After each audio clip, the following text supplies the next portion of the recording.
Well, how is everyone, both fitness-wise and any COVID scares at all in the squad? We are good. We are waiting for more tests, which we will have this afternoon, and this is the only thing we can do. Wait and see. But fitness-wise, everyone's good to go? Yeah, we had a couple of issues in the weekend. We will train today and see how everybody's feeling today. Obviously, Mikel, as you'll have seen, half the Premier League matches this weekend have been postponed. How concerning is this situation now? Do you fear, both health-wise for clubs and supporters, but also for potential fixture builder? Well, health-wise, I hope that we are doing everything that we can to protect everybody. Obviously, the vaccine protocols are in place. Everybody's trying to do the best, and I'm sure with everything that we are doing, we can do our best to maintain everybody healthy.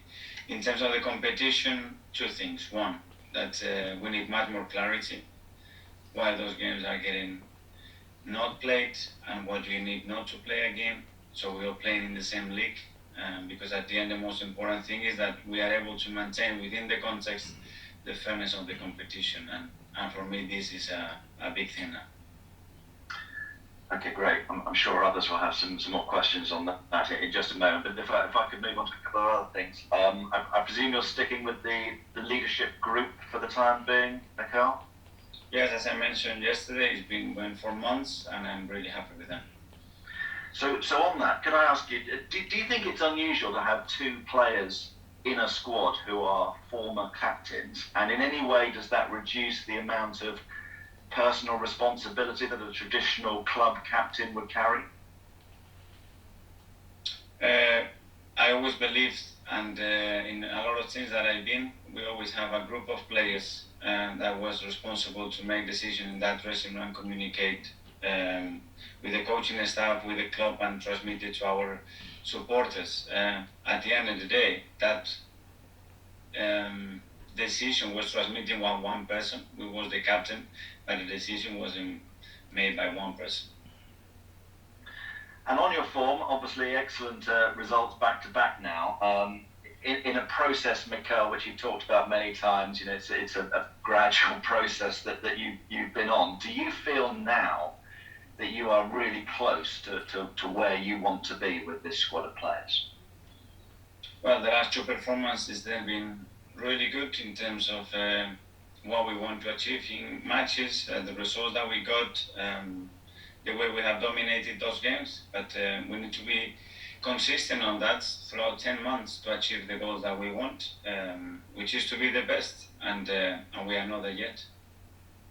Thank you, Mikel. Thank you. Gary from Sky. Hello, Mikel. Just back to COVID, if I may. I assume you're being tested now regularly, so every day, all the players and the training staff. And with the last round of tests, was everybody negative? I know you're waiting for today's results. Yes, but this is changing every day, Gary, and that the uncertainty that we all have, and hopefully we don't have any cases, but we have to wait and see, because we've seen what is happening in the league and in many other clubs. That's the reason why many games are not playing in this weekend. So clean at the moment in terms of the players. What about around the training ground? Any cases among the staff? We have issues in the last few weeks, like everybody has. We are not exception, and we are trying to manage that as good as possible, and that's all we are trying to do. You've asked for clarity about why some of these games are being called off. There's only 2 games left on Saturday. You're one of them. I assume that you'd rather play. You're happy to play if able to. We always want to play when we have the right conditions to do so, 100%. But we've been here in the other side of the table when we had all the arguments in the world not to play a football match, and we end up playing it. So that's what I'm saying, that we need clarity, because then the fairness of the competition can be altered, and that wouldn't be fair. Yeah, you're speaking about the integrity of the competition, with some teams playing and others not, and the reasons behind it being a bit unclear. Yes. there's been a couple of other head coaches. One of them, Emma Hayes, says that the fear of COVID around Christmas time is affecting players' mental health. Are you concerned about that? Well, we've done a lot of work, and we try to educate our players and everybody that is involved in the club.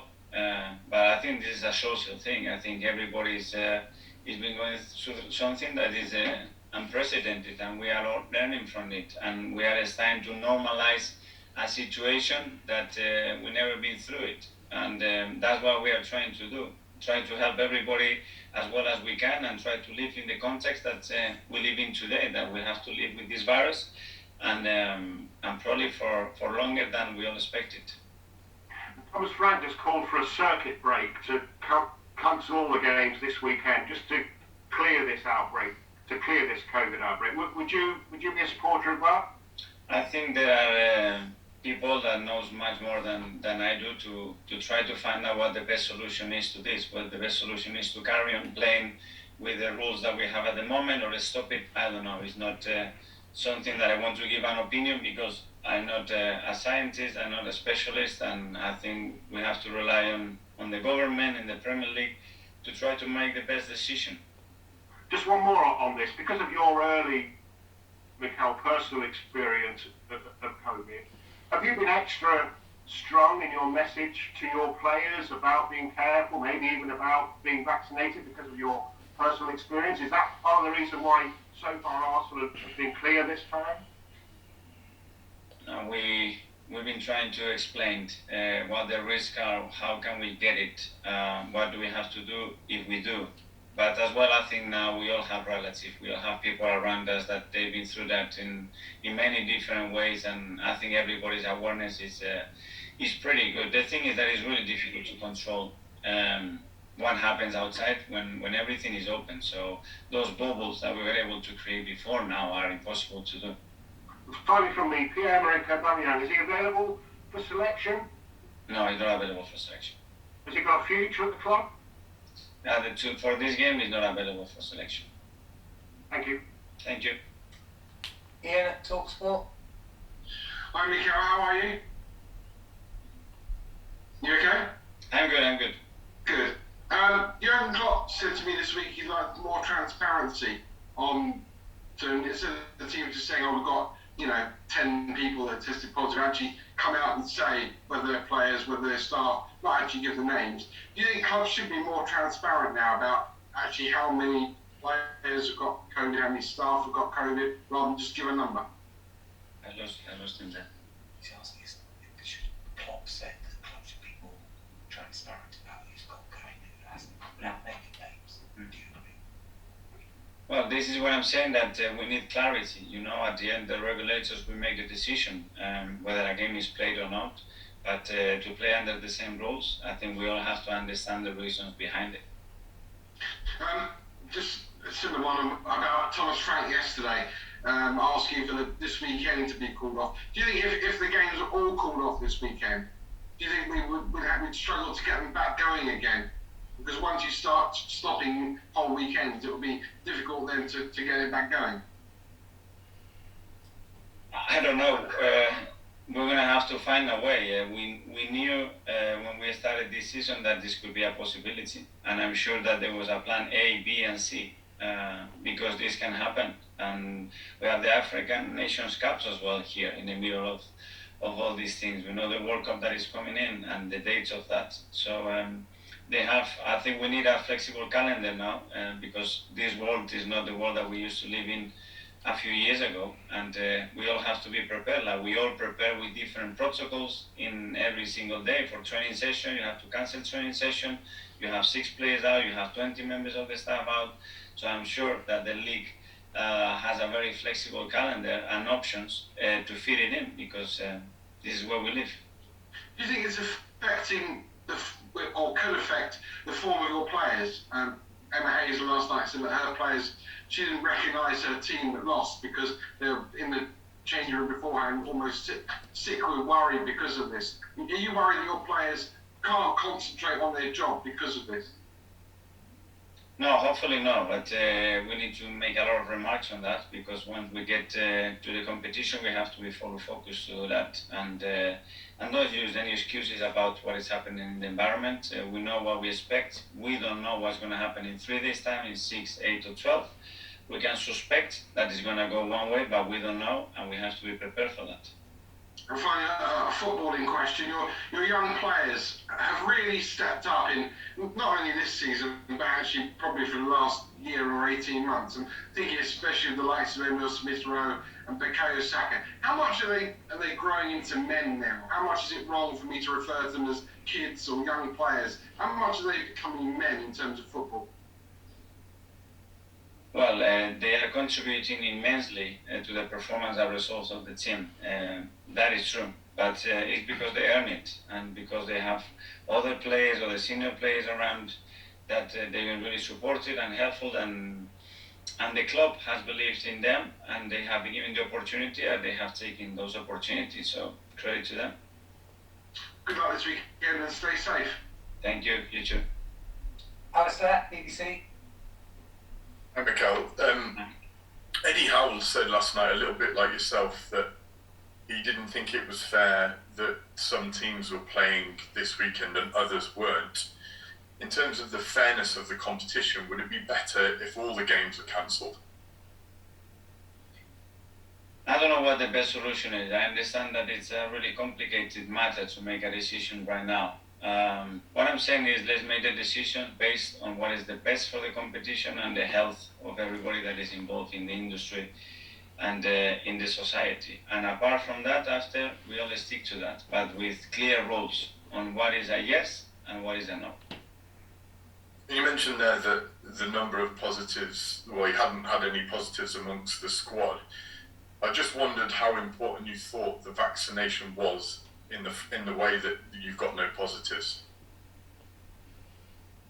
The vaccination is really, really important. First of all, just in case you caught it, to prevent getting really ill. And we have seen that obviously it has been a massive help. But as well, you see many other cases, when they've been vaccinated and they still caught it. So you don't know. So you're comfortable with the amount of vaccinated players you have in the squad? That's something that pleases you? Yeah, we try to do the right thing, and it's a really personal matter, obviously, but we try to educate. I think the doctor has done a brilliant job to try to explain to everybody, because culturally as well, there are a lot of thoughts around it, and we just try to educate them to try to encourage them to make the right decision. But first of all, they have to believe in that. Last couple of questions. Obviously, it's been quite a big week for you. A test regarding Aubameyang, and also the win against West Ham was a big. You talked about the unity of the group. I just wondered how big a test this last week had been for you as a manager in terms of your career.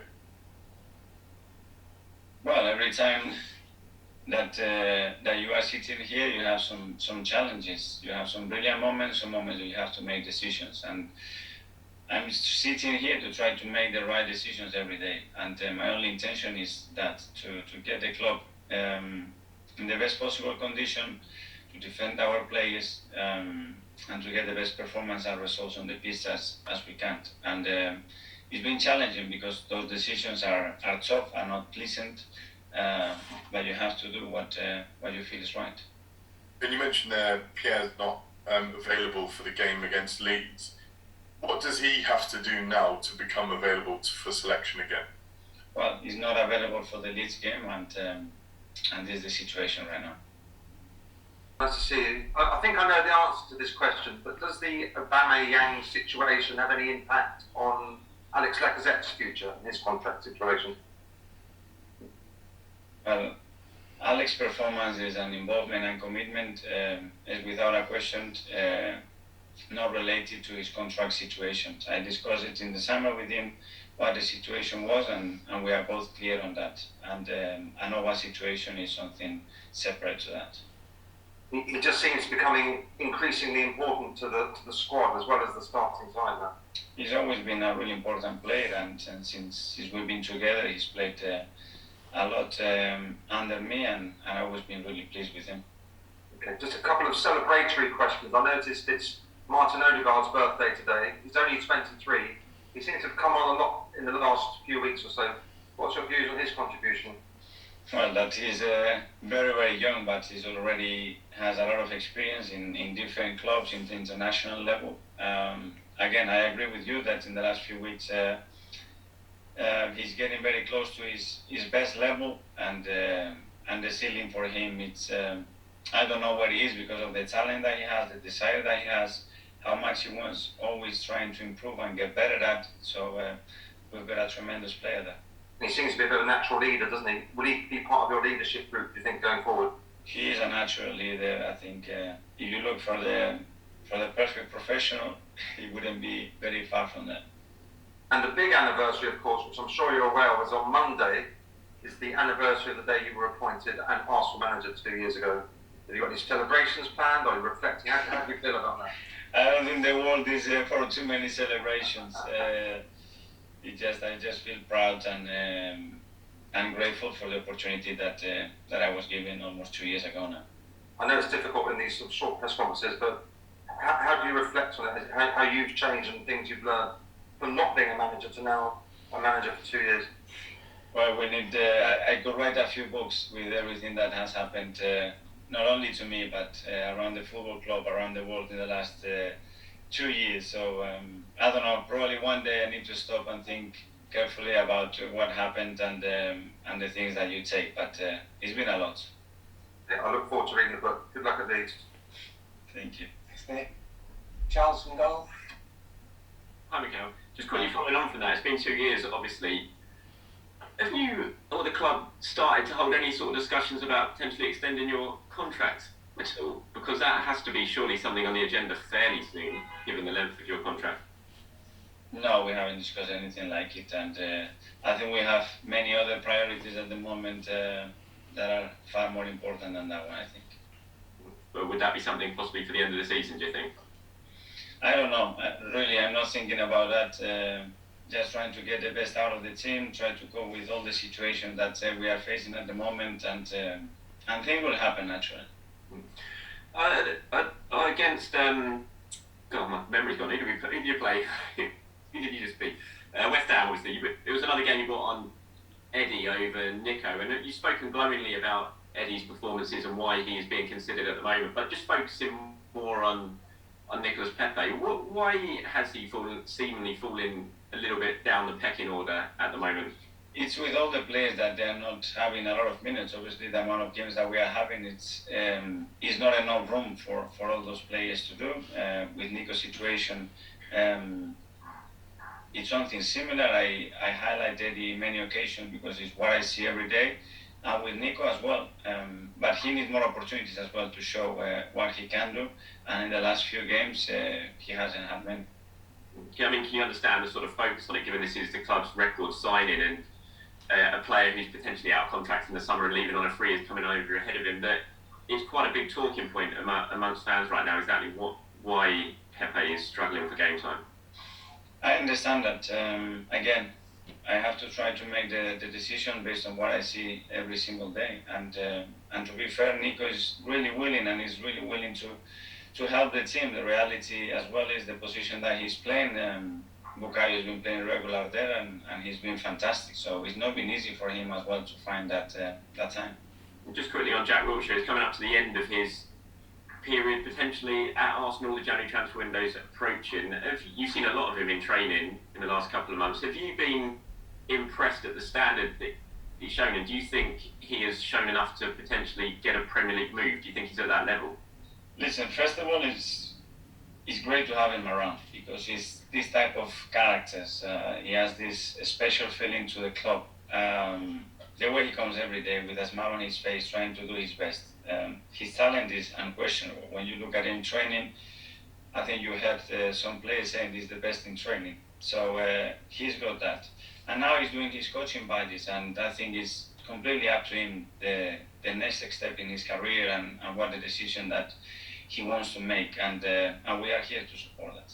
But do you still think he's good enough? He's potentially got the potential to play, Premier League. Yeah, 100%. 100%. When I see him that, and he has any doubts, I can tell him that he has. At Arsenal? That's a different story. Thanks, Alan. Thank you.